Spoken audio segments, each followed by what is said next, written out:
Hi, everyone. Hi, everyone. My name is Cassandra Williamson. I am the Executive Director for Transgender Diverse Veterans of America and our Action Group. And welcome to Monday. What is today? October the 2nd of 2023. Welcome, welcome, welcome. I hope you had a great weekend. I stayed busy. Actually stepped away from all of this for just a little bit because I wanted to, I needed to regroup and go out and get out of the house for a little bit. Okay. Because, you've got to get out there and you actually have to engage with some people every now and then. If you don't do that, well, it starts to wear on you. It's really crucial to be able to get out and, just mingle every now and then, just to say hi to someone, whatever you want to do. Whatever you got to do out there, just to make sure that you're out in the social atmosphere a little bit. I did miss a major event that I wanted to go to this weekend. It was the Tuscaloosa Pride event, the Druid City Pride event that takes place in Tuscaloosa, Alabama. It took place yesterday on the 1st of October, I believe. I think that was the case. But anyway, so I missed that. I was out doing a few things, running around, and before I knew it, the day was gone. But anyway, for my friends there in the Tuscaloosa, Northport, Alabama area, and anyone else in this Alabama region, I'm sorry I missed the thing yesterday. I really got busy and just, going out and just doing stuff that I need to be doing.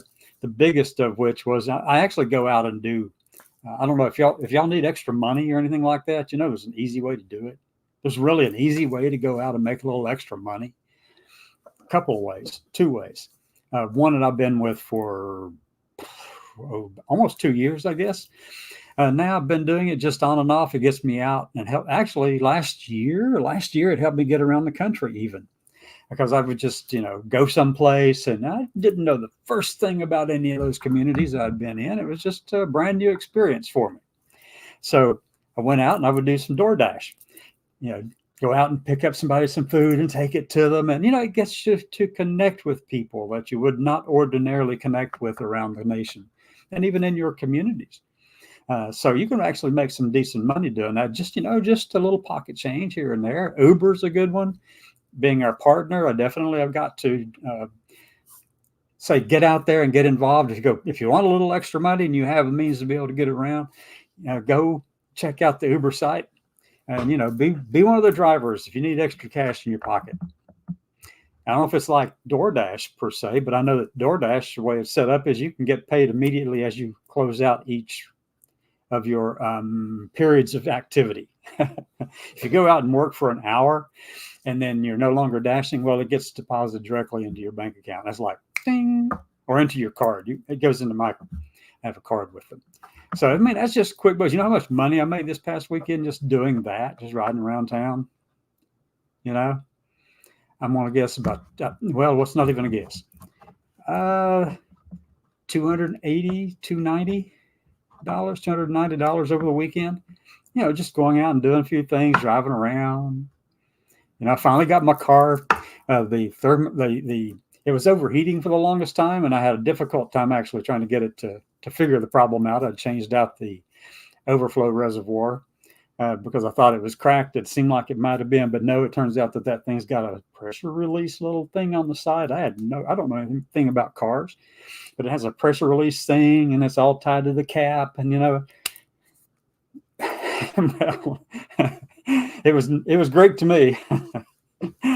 Anyway, so I replaced that and had replaced the radiator last year. But I was trying to make sure all this was working correctly, and it turns out yesterday morning I had to go put another cap on the thing because it was still overheating a little. But you know what? It worked. Wasn't yesterday. That would have been Saturday morning. Time flies when you're having fun, people. Time flies when you're having fun. But I really enjoyed doing that, though. And if you want to sign up for something like that, go to Uber site and make you a little extra money. If you need money, go out there. You've got a car or a bike or a motorcycle or whatever, and you can haul a few little things with you. If you got a sidecar on your motorcycle or whatever. But, you can go out and make a little extra money. There's no sense in sitting around and complaining that you don't have the money you need if you have the opportunity, the space, the tools to be able to go do it. It's really that straightforward. Just go do it. And whatever the process is to get signed up into it. I think they run a little background check. They do this little thing for you and all that kind of stuff. And then you can actually go do it. and then be diligent about it. You know, just go out and do it. You can make yourself a couple extra 20, 30, $40 a day if you want to. I mean, that's 20, 30, 40 you didn't have, right? So speaking to all of our veterans, all of our diverse populations out here watching right now, go make yourself a little extra money. And I retired back in 2021, September, I think it was, September of 2021. And to fill in a little bit and all that, this is what I've been doing. Yeah. I mean, when I drove around the country for another organization last year, it was Transgender American Veterans, let's see, Transgender American Veterans Association, TAVA. I rode around for them last year and met a lot of amazing people all across the country. And I would make extra cash, extra money with DoorDash. Strange cities, communities, and rural areas and all that. I mean, if I needed a little extra or whatever, it was fun. I just got out and made a little extra, and it helped me get through all that. Okay. So you can go out and do those kind of things and go out and be real as much as you can possibly be real. Go out and do it. Be yourself, be real. Don't worry about every darn thing that's out there to try to knock you down or destroy us or whatever you might think it is. Now, let me see if I can pull up a little thing here. So this is what we're starting off the day with. So if I hide myself, you'll be able to see it, I think.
There we go. So I park out, the big parking lots at a Walmart. You got the ones in all the aisles up front, but on the back near the curb and the backside, the furthest part away. It's a pretty good distance to the front door. So instead of parking up front, I parked against that curb on the back end the furthest way I could from the doors, from the building. I mean, it's a good hike up to that front door in a Walmart parking lot. So what did I do? I said, I am not going to start off. And this was just shortly after I went public. Okay, very shortly after, obviously, because, my employees and everything, they needed some stuff, and it didn't come on the truck that week or that day. So I park on the backside of the parking lot, and I grab that steering wheel with both hands, and I'm going to show you again. Let me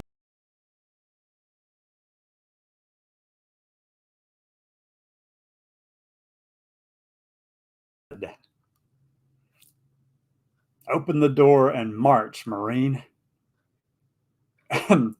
Open the door, put my foot out there, and I got out of the vehicle, and I stood up, closed the door, obviously, and locked the vehicle up, but I stood up, and I held my head up as high, and I'm just going, dun, dun. I had on probably this pair of glasses, as a matter of fact, or something similar.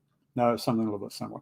But anyway, so I marched into the Walmart, and I just marched right through there. I didn't care who was seeing me, who was doing anything. And, it gets a little stressful doing stuff like that. It really is, especially in Missouri or Alabama down here. It can be challenging. It can be really tough to get out of your shell and go do these things. But I told myself, go do it now. Put your foot out that door and march, Marine. And I did. But no, I didn't go just to the veggie aisle either. You'd think you would go right in there and run out as fast as you can. Well, that's your normal flight, fight or flight response. And you want to just go quickly, get in, get out, get down, and let the pressure go away. But nope. Sometimes the solution requires you to walk right in the middle of it and deal with it head on, face up, right straight into the middle. So I went up and down every aisle in the store, looking in people's faces while I'm doing it. I remember this one young family was in there, 3 or 4 kids and the mom, and I knew I didn't have it all together in terms of how I looked, but I didn't care because I had to live. All right. But I overheard them say, you get away from people like that, don't go near people like that. I'm thinking, okay, what kind of person am I? Geez, I'm just a person just like you are. What the hell's the difference? I didn't say that, but I just looked at them, smiled, and walked on by. And I went up every aisle looking at people just like that. There were people in town who had stopped coming to some of my restaurants. That was like a week or so after I went public with everything, going into Walmart, maybe a week and a half. But anyway, or 2 weeks. But everywhere the people would go who didn't come over to the restaurants anymore, they'd go to like the local Wendy's for breakfast or something. There's always a breakfast hangout where all the older people hung out for breakfast. It's the grays over there, the gray-haired old people. They were sitting in all these different restaurants having breakfast, and I made a point of going having breakfast every morning too. I don't think I've told anybody that one, but I would make a point of actually going in all the restaurants wherever I could find a crowd of cars and older people from around the town. It was a town of about 19,000 or 20 people, something like that, 19 or 20,000 people. So, I knew where all the restaurants were, so I'd just go find out where all the people were, and then just go sit down right in the middle. And you could hear people going, wasn't that person in that restaurant over there that we all left? And I just turned around and talked to him and says, yeah, that was me.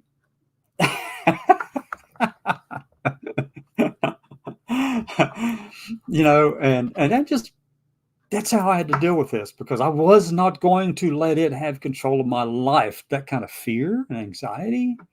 No, it cannot control my life. I refuse to let it do that. You should too. Refuse.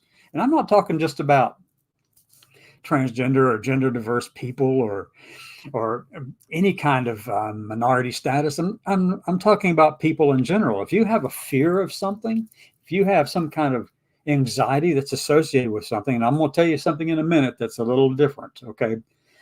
It still has to be approached the same way, but the difference is quite dramatic. But anyway, so it's like, you just go head on, go right to it, okay? Go right to it. So while I was in this town, I was also on the Historic Preservation Commission, and I was also in the Chamber of Commerce and stuff like that in the local town. And it was a heck of a lot of fun. 1 month I'm in there, I mean, literally, this is the way it worked. 1 month I'm in there as, this stick in the mud, old white privileged male, giving presentations to city council on, hey, we got to preserve that structure right down there in the town, right on this main strip, because that's a historic structure. We got to save that. We got to do what we can to protect that site and that facade, basically. The appearance of it and the colors and all that kind of stuff. I was on that commission to help do that, the vice chairperson. And making those presentations. I was also on there, like I mentioned a minute ago, with the Chamber of Commerce. I was on the Member Relations Committee. These occurred around the same period of time in 2016, I think. But anyway, so we're looking at all kinds of stuff coming in, and I'll tell you more about what happened then. But with the Historic Preservation Commission, 1 month I'm in there making a presentation in that white male privileged persona over here, and then the next month I'm in there in a mini skirt and got makeup on, and I'm trying my best to just to present as myself. I give them my name. They easily changed everything as a piece of cake for them to do, and the city worked with us. It turns out that the city also had some human rights commission or human rights council or team that had been set up in 1974, but nobody had ever seated the members on that committee. And, that's just the way it was. They'd tried, not successfully, obviously. So we asked the city to create a task force to make that happen. Now, this is something else that I wanted to stress today, too.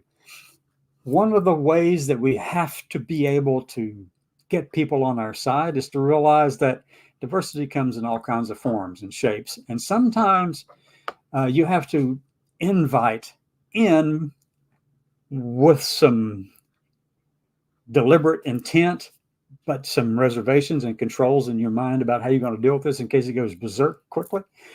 But I invited in people into this the city told me, go ahead and just bring in people that you want to sit on this task force to determine whether or not we actually want to set this commission up.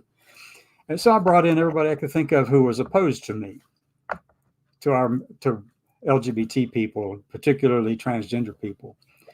And so I went to different religious organizations in town, different people in town who have been vocal about all this kind of thing for a little bit, and invited them to sit with me on that council.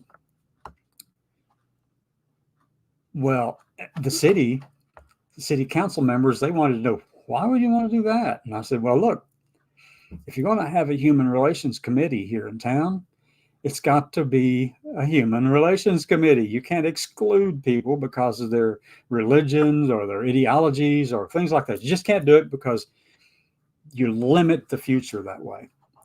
And you restrict the sustainability of an organization if you start doing stuff like that.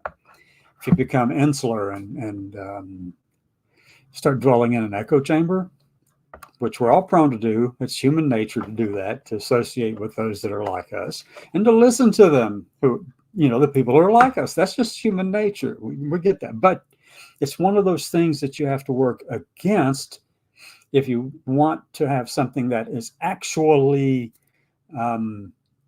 representative of your communities. And your community isn't necessarily just one thing. It's not all Asian Pacific Islanders or anything like that. It's not all that. That's not one particular part of it. I mean, that's a part of the bigger thing. But if you start isolating that and the culture associated with that, then what's happening around the outside, you lose contact with the things that can help you see the world differently. The world's through other eyes. So what happens is we have to be the one who are, we have to be very deliberate in bringing in other perspectives. And so that's what we did with that Human Relations Council there, the task force to set it up.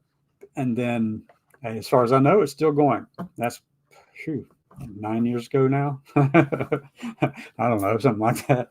7, 8, 9, something like that. I don't know how long.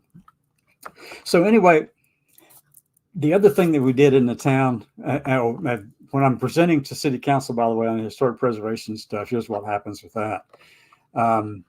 One, I told them after this, when I came in that next time, the first time as me, I said, look, I know it's kind of ironic that I'm standing up here and I'm telling you that we need to preserve those historic structures downtown, but I am doing everything in my power to take and remove this historic structure and put a new one in for me personally. But, I get it. I thought that was funny. They did too. But, oh my gosh. And then there's a story about the Chamber of Commerce. I can do that as well. This was 2016. Presidential elections were underway. My friends, and they were friends of mine who were over on the conservative side of things, decided to set up an office in town. And typically new businesses or new offices are always welcomed by the Chamber of Commerce, especially if they reach out and engage with the Chamber of Commerce. So on the Member Relations Committee, I saw this paper come across my desk that was, the local Republican Party is opening up an office over here on this time and day. And I said, I want to be the one to welcome them. By that point in time, I'd figured out how to get past all of the anxiety and stuff. Face it head on, go get in the middle of it, wherever it is, whatever's happening, and just go get in the middle of it. And that's what I do. And that's what I did. So I go welcome the Republican Party into that particular little city, and I'm calling them all together, and I know the people. They've been at my restaurants. So they're in the cowboy hats and boots, and I think a couple of them had a gun on. Completely their right. That's fine. I got no issue with that. I know how to use them too. So they're all standing around. I say, hey, Violet was the person name in charge of it. I say, hey, get all you people together, Violet. Let's bring them over. I want to welcome everybody here. And I get up there and I go, on behalf of, welcome to, and they're all looking at me like, and I use this voice, whatever. That's just the way it is. That's just the way it is. I know there's a story behind that too. And I know I'm going through a lot of different things right now, but what I wanted to get across was this. Let me see.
That for a moment. And what was my next thing I wanted to go in and do? Okay. All right. Let me go back up here. I've got the website. Nope. Put the website. I have to find my banners again. Give me a second. Give me a second to find the banner I'm looking for. Ta-da-ta-da. Here we go. All right. So today you're likely watching us from all kinds of different places. It's being broadcast on our website. live. You go to the website, that website that you see on the screen now. You can go there and just watch the program. You can actually comment on the site if you'd like to. Please do. Leave a comment, say hi. Wherever you're located in the country, whatever platform you're watching on, you should be able to go in and leave some kind of comment there. I don't know that all the comments will show up over here on my little comment site. I know that the ones on the website most likely will not show up over here. I don't know. It's kind of weird because I just embedded this live stream into that. So it doesn't show up per se over on my icons at the top. So right now we're going to Facebook, LinkedIn, YouTube. There's 2 on YouTube, 2 on Facebook. There's a Twitch and a Twitter and a website. And, you know, we're out there. And go out and please go check it out. Go check out those websites and things like that. Go check out the YouTube channel and subscribe. Hit that subscribe button wherever it is on there. Subscribe to what we're doing. Subscribe to keeping up on what we're doing. Because I can guarantee you that I'm keeping up on what everybody else is doing who don't want us around. And there's quite a few of those with a lot of dollars associated with it too. A lot of people out there just do not want us around. Does that come as a surprise to anyone? Not really. How do you deal with that? Well, you sure don't run and stick your head in the sand. But you don't do that because all that they got then is they'll just beat the crap out of your legs and behind that's sticking up in the air. They'll get you. So what you have to do is you just go straight into the middle of the lion's den. And then you have to remember, you know, we might be David, little David here taking on Goliath, but hey, that's what we've got to do. But David never backed down or shirked from that. It wasn't, he knew that the giant could get him. That giant, Goliath, if you believe in those stories. I love the stories, by the way. I love the stories. That one, Gulliver's Travels, you know, and all kinds of different things like that. But those are really good stories and, you know, got a lot of meaning to them. So little David had to put his fear down and control it in order to stand up there with a slingshot and shoot and sling a stone to take out Goliath. So, you know, it takes a lot of courage, but it also takes tenacity, and it takes a willingness to not be afraid of those situations. And you know what happens when you do that? You get freedom. You get peace of mind. You get some joy in your life that you've been running and hiding from, that your actions have led you to, because, you know, we have to be out in the real world. You're going to have to confront these things. That's the only way I know how to do it. But there was one case, and I mentioned this earlier, I was going to bring this one up. There is a time when you might need some help confronting some of these issues. I basically have done most of these other things all just because I knew they had to be done, and to hell with anxiety, whatever. You just push yourself through and go for it. That's what you do.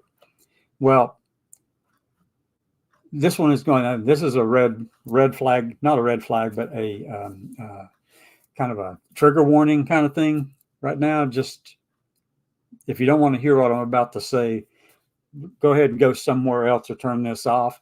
And by the way, I do want to make it very clear. There should be no one watching or listening or participating in any of those programs that's under 18, period. And if we find out that you are, we will have to just ban you from being here. That's all there is to it. So what I'm about to say, though, revolves around two big things. Suicide, which we just finished up a whole month of suicide prevention with the VA and suicide prevention stuff, as well as sexual trauma, military sexual trauma. So those things are out there. I just want, if you don't want to go any further in this conversation right now, I'm going to talk about this for just a few minutes, not much. But if you don't want to hear that, leave now. And if it gets too much to you while you are listening to it, then make sure that you have access to your phone in your hand, and you can press 988. And if you're in the military or a veteran, then you hit the first option. Option 1, it'll take you to a trained specialist who has military background and knows about how to deal with this for veterans. And if you're not a veteran, then you can continue on or just listen or whatever. I don't know what steps go beyond number 1 because I'm from the veteran space. But 988, and I actually should be able to put up a banner down here. Hold on, let me create a banner before I get started for this. So if in distress over our conversations,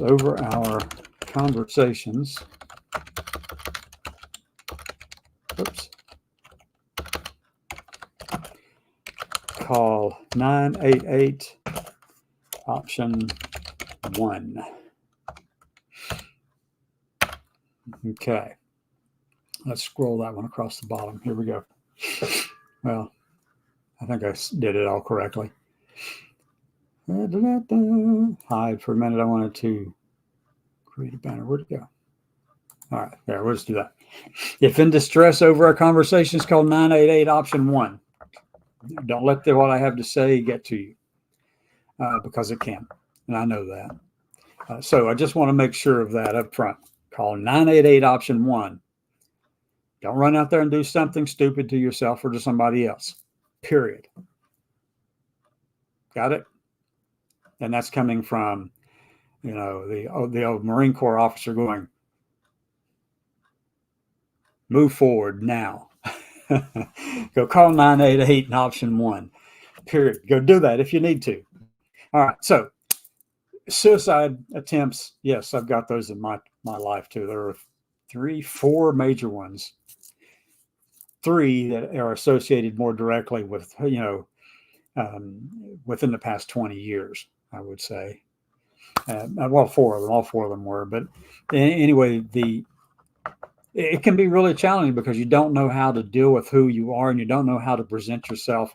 You're really box yourself into a corner basically over all of these things about who you are and who you know yourself to be, who you know you are in every way, but yet all the pressures from the outside of society and families and business and jobs and all these kind of things and your culture and everything all come together, and it create this huge amount of pressure for you to be like everyone else.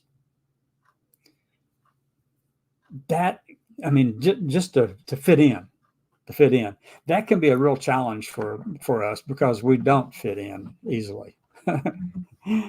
So, to put it bluntly. So there are all kinds of ways to deal with it. One is make sure you get help if you need it. And for all those 4 times for me, and the 3 big ones, 3 actually put me in a hospital, then for those times, I never sought help. I should have. I didn't even know how to bring the topic up, as I was feeling so much of the social anxiety that comes with being real to yourself, being, finally accepting yourself for who you are. And then that gets to be a real challenge. It's tough to do that. And, I want to make it clear, though, right here, before we go any further, there's likely to be some people who are watching this, and we're going to talk about biological or genetic sex, okay, as opposed to gender. They're different. They're related, but they're different. One is, I know that if you take a superficial look at my DNA and my bone structure and all that kind of stuff, if you take a superficial look at it, and it's been obviously what you see has been manipulated through testosterone and all that kind of stuff. That's true. I'm not going to deny any of that. I know that if you do a superficial genetic assessment of my genes, you will find XY. That's superficial only because you're not looking deep enough. There's far much more to it than that. It's not, that is a rudimentary understanding that we've had since the 50s, probably before then, XY. But we know so much more now. We know that it is not strictly those two. It's not XXXY. It could be a combination of several, different permutations of the way those are presented, or more than one, or more than 2. So, there's all kinds of things. And then the thing that triggers them, that causes them to come about, the switching within the genes, we know that that's all different too. And we know that it doesn't happen on a strictly yes, no, on, off way. It actually has more like a slider switch kind of thing. It kind of goes, it can be one or the other. But the two ends are the predominant ones with high spikes on that end. And, just slide between them. But anyway, so that I can get into the weeds with all of that because I really love that kind of stuff. But, superficially, yeah, I know on a very superficial level that whenever you do a genetic assessment of me, it has XY. But that's sex. That's genetic sex. That is not gender. Gender is my perception of what that biological sex is. My perception, my perception.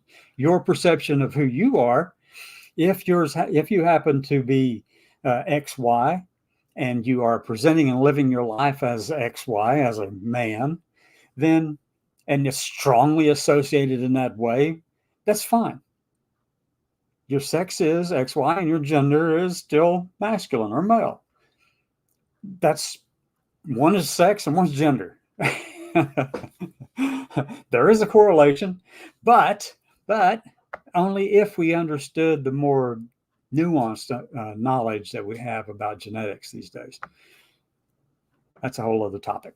But anyway, so my gender and gender identity and gender expression is all female, and it's not tied, and it's not the same as my biological sex, as the XY that a genetic assessment would determine.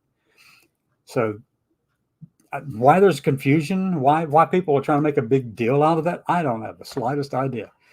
Just don't get it. I mean, fine if half the population wants to say that they're XY and they're actually male, presenting their gender presents as male, and then their biological sex is XY, and if it's XX or female, if your genetic sex is XX, superficially again, without going into the nuances of all of that, then what happens is, for most people, they're going to correlate. The gender and the biological sex will correlate. But we know that is not the case with everyone. As a matter of fact, about 0.6 to 0.7% of every population on the planet, regardless of culture, regardless of location, regardless of time, historical time, or whatever, 0.6 to 0.7% of us don't have an aligned gender with our genetically assessed sex. Okay. I don't understand why anybody would be even concerned about that. This is who I am, and this is who you are, and just let people live. But there are organizations out there that don't want to do that. Yes, there are. There are organizations out there with a big strategy with a bullseye on us. So if we sit around and do nothing about it, if we sit around here, and I thought I had a drink earlier, but I'm going to grab some water. Hold on a second. If we sit around here with our head in the sand, pretending that this might just blow over or go away or whatever, no, it's not going to. It's just not. That's Pollyannish, not just Pollyannish, but it's deliberate ignorance on your part if you think this is going to just go away. These people have written it down. They've told you who they are. They've pointed it out to you. They've made a deliberate point of saying, this is what we believe, and this is what we're going to implement if we have the chance to do it, if we ever get in power, when we get in power. This is what we're going to do. They're telling you, they got the blueprint right there. They showed you the blueprint. If you don't take them seriously and you pretend to hide from it, if you think this is going to go blow away, no, it's not. Why? Well, let me put it like this. Most of the presidential candidates on that side of the fence where you hear all the talking heads about, we're against those transgender people, all that kind of stuff out there. We don't want them around. We want them to go away, hide, go get out of the way, all this kind of stuff. That group of people on that side, the presidential candidates, I think for the most part, nearly every one of them, there might be one or two that have not yet, but they've all received a copy of this blueprint. And they know that that organization has the funds to be able to put in place all the people necessary to absolutely wreak havoc across the executive branch in the U.S. government. They intend to use that leverage, that power, if they get in office, if they win the election in November of 2024, and then on January the 20th, at noon Eastern time of 2025, and that person says, "So help me God," got their hand raised in the air and the other hand on whatever they put it on, somewhere on the Bible, the Quran, or whatever. It doesn't matter to me. Whatever you put your hand on, you have faith in, or the Constitution. "So help me God." Then they're ready to roll out a whole team of people to go in there and just clean house. First, they want to fit in. They want to go in there, get rid of, they want to reinstate this thing that was called Schedule F. If you don't know what that does, basically that empowers the president and others to simply fire without cause people within who are bureaucrats in the U.S. government. Certain stipulations apply to that, obviously, but it's you can't do that now because, there are some career diplomats, career politicians, or not career politicians, but there are those two, bureaucrats out there who run the system and know how the system is designed to work and can get things done within it. But if you allow this Schedule F thing to come through, which is what they will do with another conservative president wins, then you can go in there and replace them with the 20,000 people or so that the Heritage Foundation and Alliance Defending Freedom and America First Legal and all those groups, 70 of them, all came together and signed off on this blueprint telling you what they're going to do. Well, they'll go in there. The very first thing they want to do, they don't want to just shut down the organization or the agency or the department. No, not yet. The first thing won't be to do that. You're thinking, oh, well, that's what their goal is. And yeah, that might be their goal. That is their goal, to shut them down and get rid of most of the state structure or the executive branch structure or all the people in it. But, that's not their first goal. Their first goal is to go in there and remove, delete, and excise anything that is representative of a minority population in this country. And I mean anything and everything. Let's just start with, let me see. They want to remove the words diversity, equity, inclusion, abortion, bodily autonomy. Those are all things that they want to get rid of. Strip, and I don't mean just go in and say don't talk about, but they want to revisit any policy, regulation, or anything in that agency or department that may have those words in it and remove those words from it. But that's not all. Of course not. They're also wanting to remove sexual orientation and gender identity, and they put it in parentheses, SOGI, SOGI, sexual orientation, gender identity, SOGI. They want to remove that from the whole of government and every agency and not have it show up in any kind of report, regulation, policy, research, or whatever. Guess what that does? Well, see, there are whole departments within a lot of agencies and a lot of offices even that are set up as SOGI offices to do research in that area. For instance, so let's just take the National Institute for Health. They have a sexual orientation, gender identity office. Its purpose primarily is to determine the social or assess the social determinants of health that impact the lives of people whose sexual orientation, gender identity don't necessarily match everybody else out in the community. Okay. And yeah, there are social and there are factors that influence health.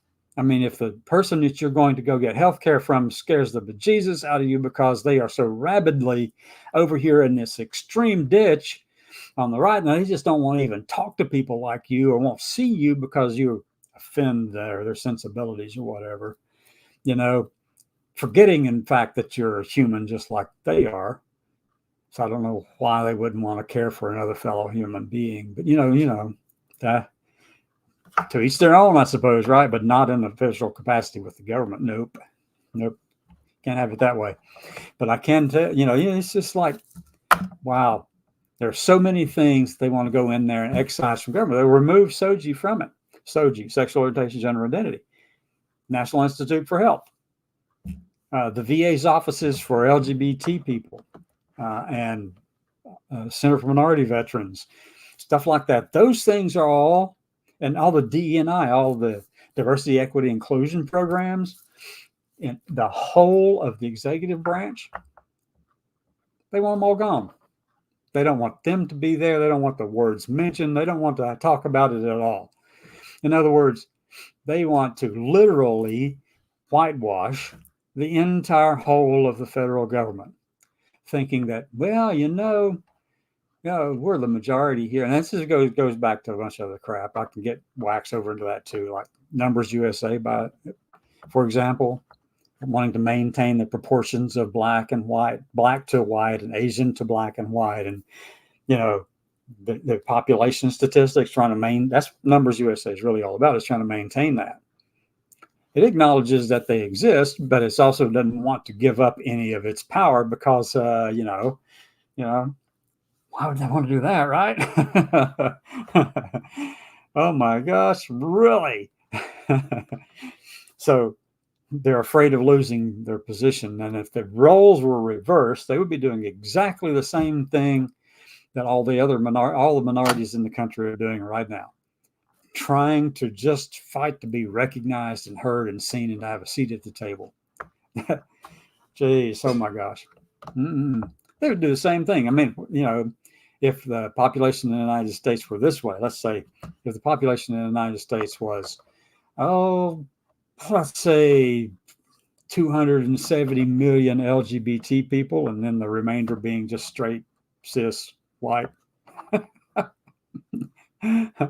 they would be fighting and scratching and clawing to be heard, be seen, be recognized. And they would. They would. And then, but here's the challenge, though. If we are in that position, would we have the forethought to be able to look and say, we need to give them room to talk. We need to give them a seat at the table. We haven't done that for the longest time. So we need to give them a seat at this table, and that it includes everybody. We have a big table. It's round. It's not rectangular shaped where there's no head of the table or anything like that. It's just a big round table, all of us sitting in there together.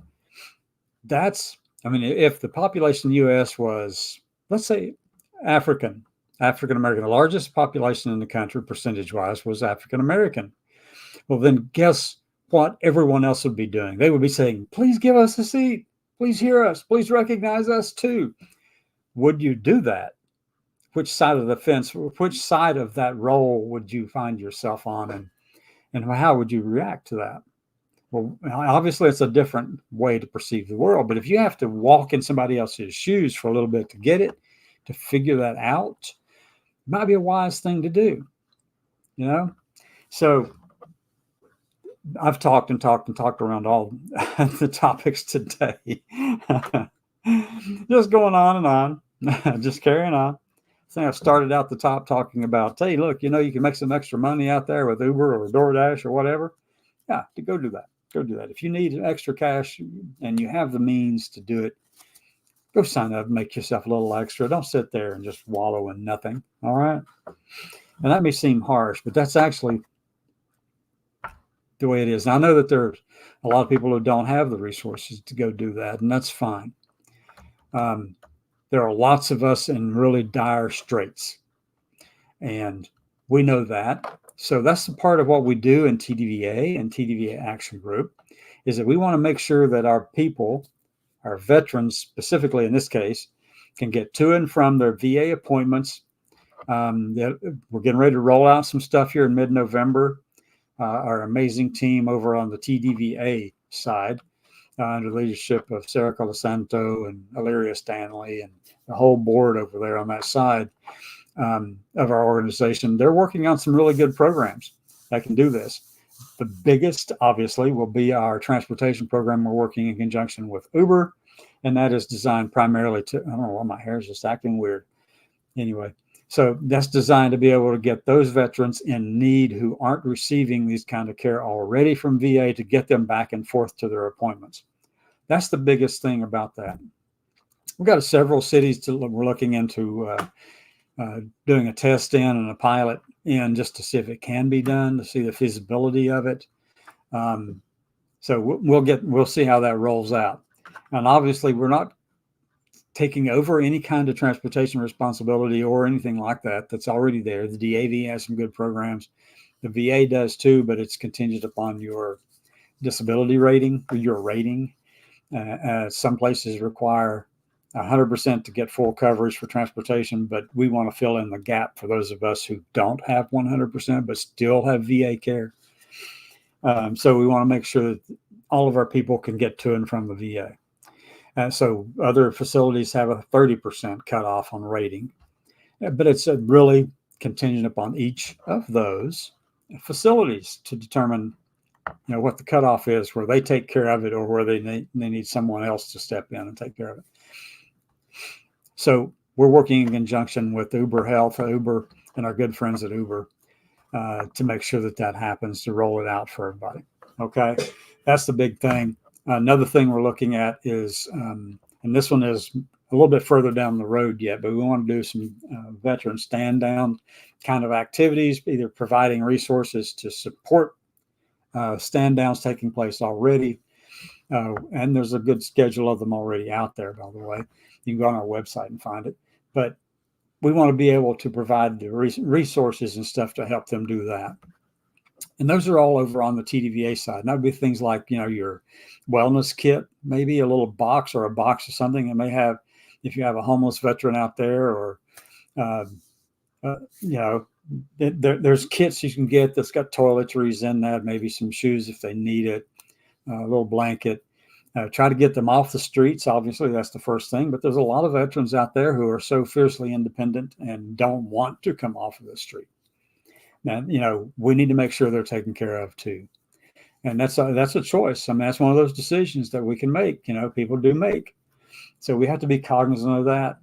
You're not going to get every homeless person off of the street. Some want to be there. And you think I'm being cruel about that? No, I'm not. Those are the facts. That's just the way it is. But we want to make sure our veterans are taken care of. Point them in the right direction. If they want off that, if they want away from that situation, then provide them the means, the tools to do so. And there's no reason that we can't do that for anyone who wants it. But as in everything, it takes a lot of money to make all this happen. So you're talking about two different entities now. You're talking about TDVA and TDVA Action Group. TDVA has the helping side there with Go Transport, which is what the Uber collaboration will be to get veterans to and from VA, as well as the stand down stuff, which those things take money to make happen. You can get some grants for these things. That's all a possibility, but it takes people contributing and helping.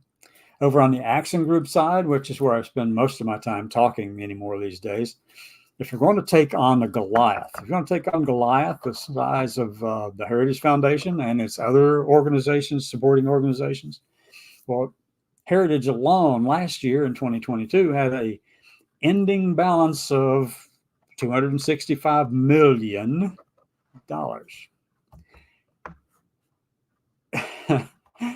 And if we could get our LGBT people in this nation and their allies and supportive providers or whatever, just to put in maybe, $1 a month to us to help us get this stuff out there on the advocacy side, to fight something that large means we've got to start with media campaigns everywhere.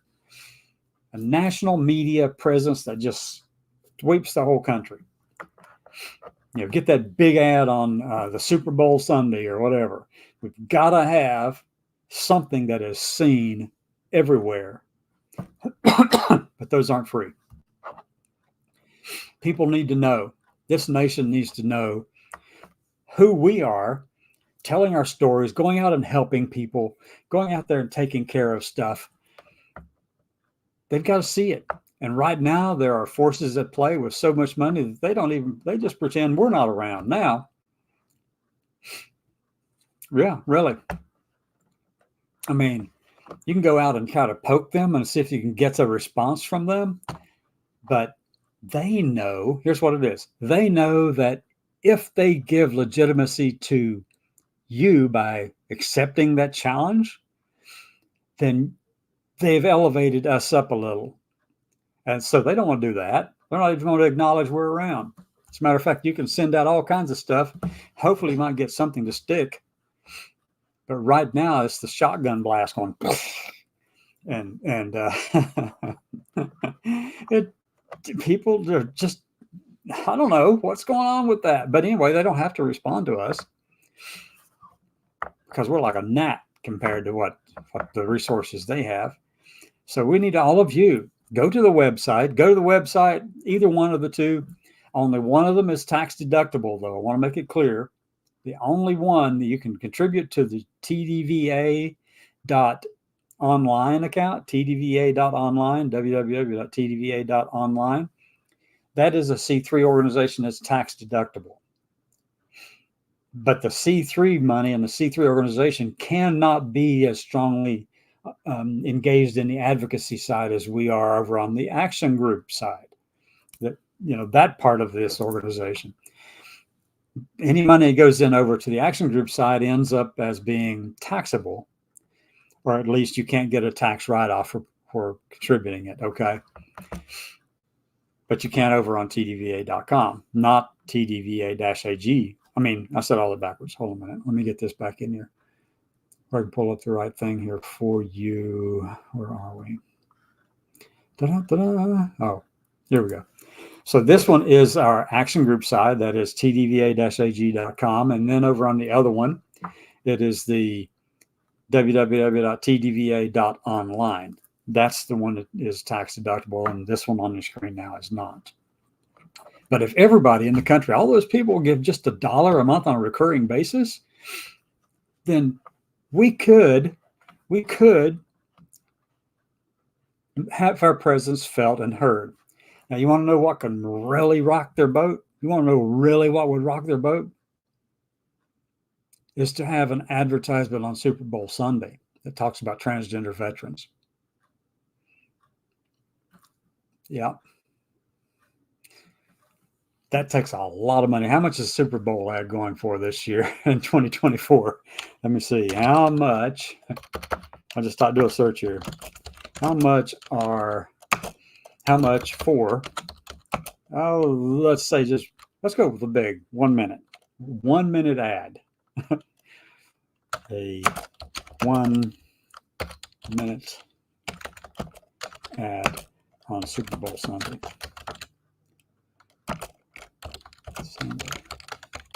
Costs in 2024. Okay, let me see here. Oh, that's 2021. That's old news. Give me a minute. I'm looking it up. Well, okay. 1 minute ad during Super Bowl Sunday 2024. Some of you may already know. You can stick it in the comment block over there if you'd like. Cost. Oh my gosh. Usher's going to headline the 2024 Super Bowl. All right. Got that part. I see that. But, we need to be standing. Hey, Usher, if you're watching, bring us up there too, would you? Let's put up some of our transgender veterans and LGBTQ plus veterans and our members up there on the stage. I've got a lot of good people who would love to be up there with you. A lot younger than me. I don't need to be on the darn stage. But I would love to have a bunch of, I've got some really good photogenic and let me see, people who can carry themselves well in front of an audience. Well, we've got a lot of people who can do that, but we need to be able to do it. and we need a stage to do it on. And if whomever is building out this program for the middle of the halftime show with Usher, I would love to be able to have something like that happen with us, for all of us. Okay, for this group of people, our veterans who happen to be trans or gender diverse or non-binary or sexual orientation, gender identity, the whole SOGI stuff out there that Heritage wants to remove. Anyway, I still haven't found the price for the ads on there, but I know I could figure it out at some point. They're really expensive. We know that. Help us get there. Help us get to that place where we can do something that's consistent 2 or 3 times during the whole course of the Super Bowl. Run a couple of ads from us to America. Now, you can just see it. You can get out there, and I mean, that is, people talk about those ads for a long time afterwards. That they're really impactful. That's one of the things that people actually watch for. See what the ads were like for this year. So it takes money for that. Go on the website. Go over there on our website, and then make a donation. Help us do this. All right, so I've been talking for about an hour now, and I'm going to go ahead and shut the program down. Let me put back up the favorite part of the background here in this one.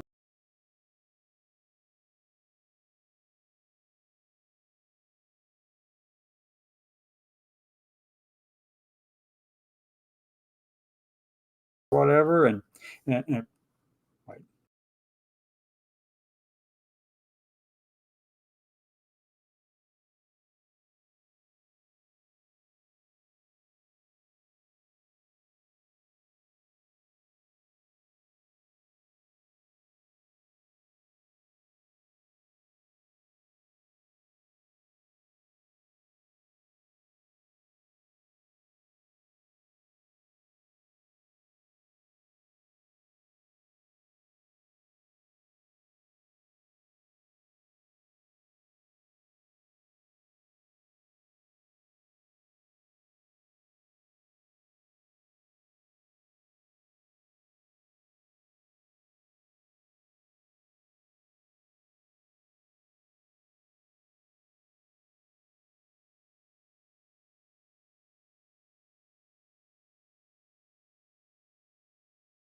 this, go back to here. I'm going to end the live